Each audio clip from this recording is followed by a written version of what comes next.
Il y a des précédents historiques. Je crois que le truc le plus important, ce sont les manipulations du climat qui ont été faites au Vietnam pour jouer sur la date d'avancement de la mousson. Ça, c'est un truc, c'est factuel, il n'y a pas de problème, quoi. Un article du New York Times dévoile l'intervention des faiseurs de pluie au Vietnam.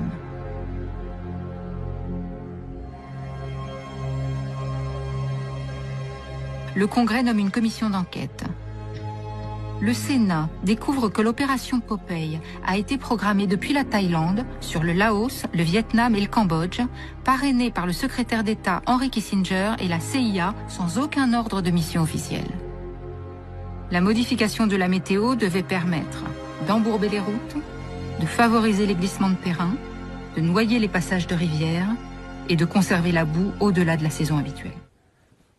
Personne ne remet ça en cause. Il y a même les auteurs de ces choses-là qui ont témoigné, et à cette époque-là, et peut-être encore maintenant, ça implique surtout d'avoir une bonne connaissance de la météo. Et à partir du moment où on connaît bien les mécanismes météorologiques, bien on agit en mettant des substances qui gênent l'apport d'énergie du soleil dans les couches atmosphériques. Et à ce moment-là, on crée des déséquilibres, on crée des inondations, etc. On fait ce qu'on veut, c'est tout. Quand on sait bien où agir et aux bons endroits. Moi, j'ai été énormément lié à l'armée, c'est-à-dire que tout ce que je faisais, il y avait du secret défense à tous les coins de rue, quoi. Et je voyais un petit peu ces gens grouiller. Les grands manipulateurs du climat, potentiellement, sont les militaires, hein. Le point de départ, c'est qu'on a beaucoup de mal à communiquer par radio avec les sous-marins. Pourquoi? Parce qu'il y a une couche d'eau entre les sous-marins et les ondes électromagnétiques. Et ces ondes électromagnétiques, elles ont une profondeur de pénétration qui dépend de leur fréquence. Et pour arriver à communiquer avec les sous-marins, il faut des très basses fréquences. Et les très basses fréquences, ça se fait des très grandes antennes. Alors par exemple, je crois qu'en France, on doit avoir une installation qui doit être sur un plateau au sud, on voit des très très grandes antennes comme ça, qui permettent de faire ces très très basses fréquences, qui à ce moment-là arrivent à franchir les masses liquides et à toucher le sous-marin. Bon. Mais il y a une autre solution qui consistait à utiliser l'ionosphère. Alors l'ionosphère, c'est les couches de la haute atmosphère qui sont à 80 km d'altitude, et ARP, c'est comme ça que ça fonctionne. ARP, vous avez toute une batterie d'émetteurs de micro-ondes qui agissent sur cette ionosphère et qui l'ionisent. Et alors, il y a une chose, c'est qu'on peut à ce moment-là créer une ionisation, désionisation à très très basse fréquence, en faisant osciller une masse de plasma qui fait des dizaines de kilomètres de largeur et qui à ce moment-là oscille lentement. Et ça, c'est vraiment le vecteur pour communiquer avec les sous-marins à très grande distance. Puis alors après, on s'est aperçu d'autre chose, c'est qu'on pouvait, avec deux pinceaux de micro-ondes, en les croisant en haute atmosphère, faire une surface gauche ionisée, qui à ce moment-là peut servir de réflecteur. C'est-à-dire qu'à ce moment-là, on ne voit rien, puisque c'est simplement du plasma. On crée des miroirs, et à ce moment-là, les ondes électromagnétiques peuvent se réfléchir, ce qui permet à ce moment-là à un pays de communiquer par radio avec un sous-marin qui est aux antipodes. C'est merveilleux. Bon. Alors ça, c'est le point de départ de HARP. Les Russes ont la même chose. Tout ça, c'est assez classique. HARP est décrit comme un outil d'énergie, propulsant des clusters d'électrons vers la haute atmosphère. Sura, son pendant russe, aurait été initié en 1983 par le ministère de la Défense soviétique pour étudier le comportement de la ionosphère lorsqu'elle est soumise à des tirs d'électrons, afin d'émettre à très basse fréquence, notamment pour communiquer avec les sous-marins. Tout comme HARP, Sura est un champ immense d'antennes tournées vers le ciel, un envoi massif d'ondes courtes, expérimentation qui, au demeurant, augmenterait le phénomène des aurores boréales. Ne semblant pas sans risque, cette modification du comportement de la ionosphère serait comme une porte ouverte vers des dérèglements climatiques de tout ordre. D'ailleurs, presque tous les continents ont développé des plateformes expérimentales similaires. En Europe, l'AISCA, située en Finlande près d'Andersal, regroupe la France, l'Allemagne, le Royaume-Uni, la Finlande, la Norvège et la Suède. Il y a également une plateforme à Murada, au-dessus d'Osaka au Japon. Ces multiples centres de tir de high energy donnent à penser que la possibilité d'influencer le climat n'est pas un leurre. Alors après, est-ce qu'on peut faire autre chose avec HARP? Mais en fait, justement, en agissant avec ces micro-ondes, on peut créer des fenêtres dans la haute atmosphère.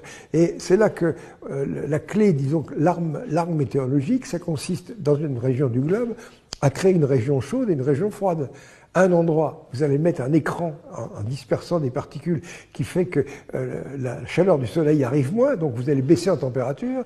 Et de l'autre côté, au contraire, avec des micro-ondes, vous allez au contraire faire un trou dans la haute atmosphère. Et ce genre de choses-là, ce sont des armes qui vont mettre plusieurs jours à démarrer. C'est-à-dire que si on fait une chose comme ça va pas être instantané. On n'appuie pas sur la détente, on dit boum, il va se passer ceci. Non, mais simplement en injectant de l'énergie, pas tellement d'un côté et en occultant de l'autre, ben on arrive à fabriquer ces différences de pression, de différences de température. Puis à ce moment-là, il y a un règlement de compte terrible. À ce moment-là, on fait ces fameuses tempêtes, tout d'un coup, où il y a des vents à 200 km/h, on ne sait pas d'où ça sort. Et ça, on est capable de faire ça. Et ça, c'est expérimenté, à mon avis, c'est une certitude. Les nanoparticules, par définition, elles sont toutes petites. Alors c'est intéressant parce que quand on disperse des particules dans la haute atmosphère, ben elles tombent. Alors elles tombent pas vite. Disons que ces particules-là, elles vont tomber à quelques centimètres par seconde. Tandis que si c'est des nanoparticules, la vitesse de chute devient inappréciable. On arrive à quelque chose de beaucoup plus permanent. Alors déjà, le fait que les particules soient toutes petites, c'est intéressant. Bon, ces particules, elles peuvent aussi être des récepteurs pour ces micro-ondes. Donc on peut coupler cette histoire plus ces nanoparticules. Après, le fait que elles vont se mélanger à notre nourriture, enfin bon, il y aura des effets. Ce sont des retombées, c'est ce qu'on appellerait les effets collatéraux, quoi. Oui. Il y a une chose, par exemple, c'est que mettre des substances dans la haute atmosphère, c'est aussi une façon de permettre d'avoir des réceptions radio au-delà de l'horizon. Vous savez, quand on a des récepteurs radio ou radars, tout ça, c'est limité par la courbure de la Terre. Bon, tout d'un coup, si des gens disent, vous savez, si je mets des substances à tel endroit, on va gagner 500 km. Faisons-le. Oui, mais ces substances, ça va faire des problèmes de santé. Alors là, on s'en fout. Les expérimentations nucléaires qu'on a fait à Mururoa, c'est épouvantable ce qu'on a fait. On a foutu la Polynésie en l'air, on a créé des cancers. Un jour, il y a eu une explosion à Mururoa et vraiment les vents dominants ont emmené le nuage sur des îles au sud-ouest qui ont été très touchées. Eh bien, les médecins sont allés mettre leur compteur GGR sur les salades et ça crépitait de tous les côtés. On n'a rien dit aux populations. Il ne faut pas créer la panique. Vous voyez, on n'a rien dit. Alors, il y a des bouquins là-dessus, c'est documenté. Non, moi, je veux dire, moi, je trouve ça choquant, c'est ce cynisme de la technologie militaire. C'est pas possible. Quand est-ce qu'on va avoir des armes à micro-ondes pour contrôler les foules, crowd control, contrôler les foules? Alors, les armes sismiques, ça, c'est un sujet extrêmement intéressant. Et pour moi, ça débute en 1983. Alors, en 1983, je me rends à Chicago à un colloque de magnéto-hydrodynamique. Puis à l'époque, je sais pas ce qui se passait, mais les Américains étaient peu présents. Surtout, il y avait des Russes. Et je rencontre des Russes et je vois ce qu'on appelle un générateur de Pavlovsky. Les Russes sont des champions dans cette magnéto-hydrodynamique et ils ont étudié des générateurs qui sont couplés à des propulseurs à poudre.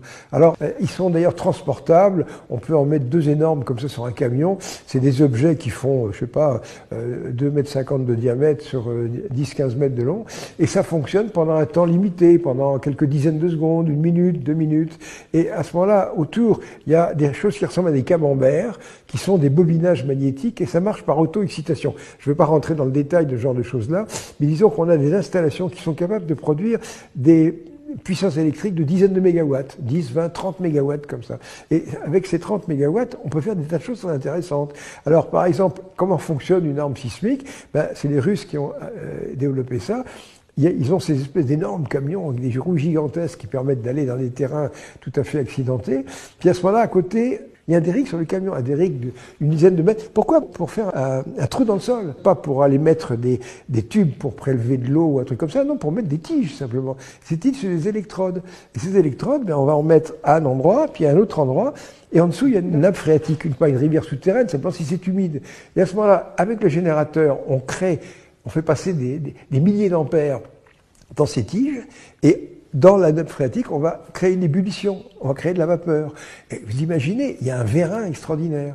Donc imaginez une couche comme ça, où à 150 mètres, 200 mètres, peu importe de profondeur, il y a une nappe phréatique, on va faire effort sur ce truc-là. On va créer même des mouvements qui sont très faibles. Mais si on est dans une zone où il y a une tension, vous savez, les tremblements de terre, ça existe, comme par exemple dans la faille de Sant'Andrea, vous avez une faille et vous avez 2 couches de roches qui demandent qu'à glisser, et tac, Et à ce moment-là, le mécanisme, ça évoque le revolver. Le revolver, vous avez une énergie très faible pour appuyer sur une détente. Et là, c'est pareil. On développe des mégawatts, bon, mais c'est rien du tout à côté de ce qu'on va déclencher. Donc, on peut déclencher un séisme. Alors ça, c'est fantastique parce que quand vous déclenchez un séisme, si c'est une faille, éventuellement, les dégâts vont se faire à 300 km. Parce que ça se propage, vous voyez. J'ai été au courant de ce genre de choses-là dès les années 80. Après, ça commence un petit peu à venir. Mais quand on parle de ça, on est conspirationniste. Comment est-ce possible que des scientifiques, que la technique peut utiliser faire ça? Mais c'est exact. L'armée, c'est son métier de tuer les gens. Et en plus, si on lui propose de le faire en toute discrétion, c'est extraordinaire. Voilà. Alors des armes bactériologiques, des armes météorologiques, des armes sismiques, il y a toute la panoplie, quoi. Et les armes cancérigènes. Alors, est-ce qu'on peut faire des choses comme ça? C'est la même chose que de créer des épidémies.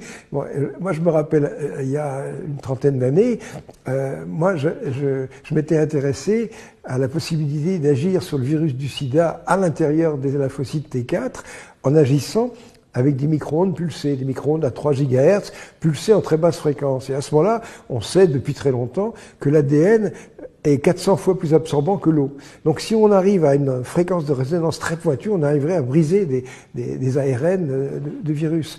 Et à ce moment-là, un monsieur qui faisait un peu l'intermédiaire entre moi et les militaires, qui s'appelait Gilbert Payan, il est décédé maintenant, il m'a amené un beau document qui s'appelait Évocation des cancers.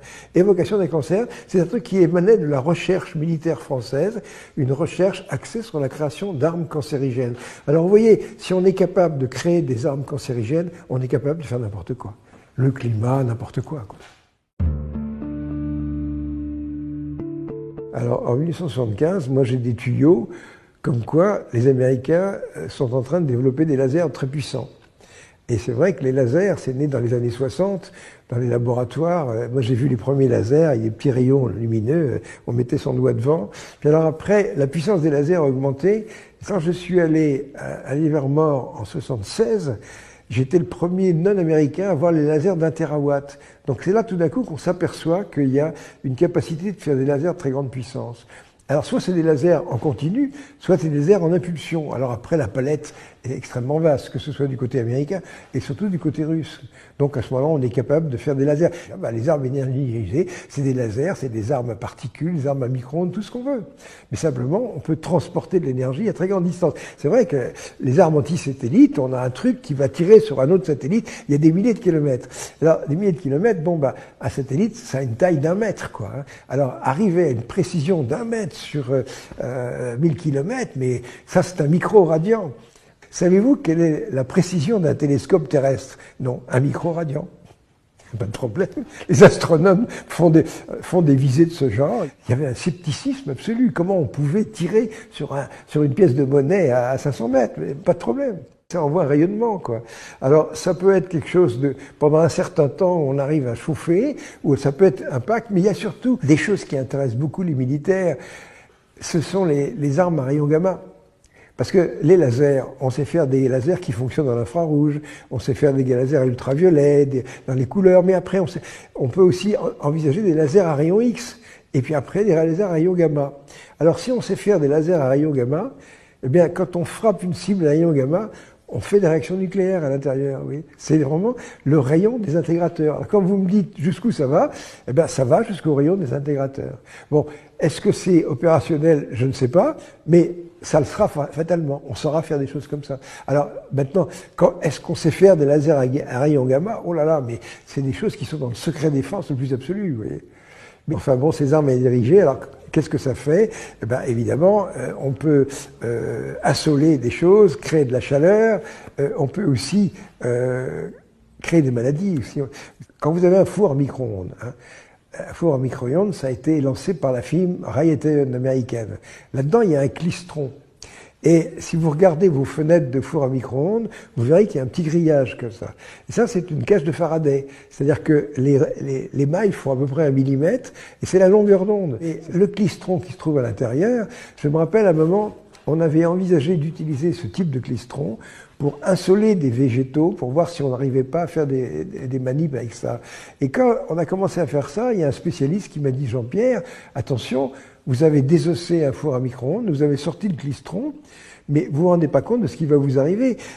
Quand on prend un émetteur à micro-ondes, il y a une fenêtre d'émission, mais il y a des lobes secondaires. Vous voyez, quand on a fait les premiers radars, on avait une antenne radar et on envoyait le faisceau radar.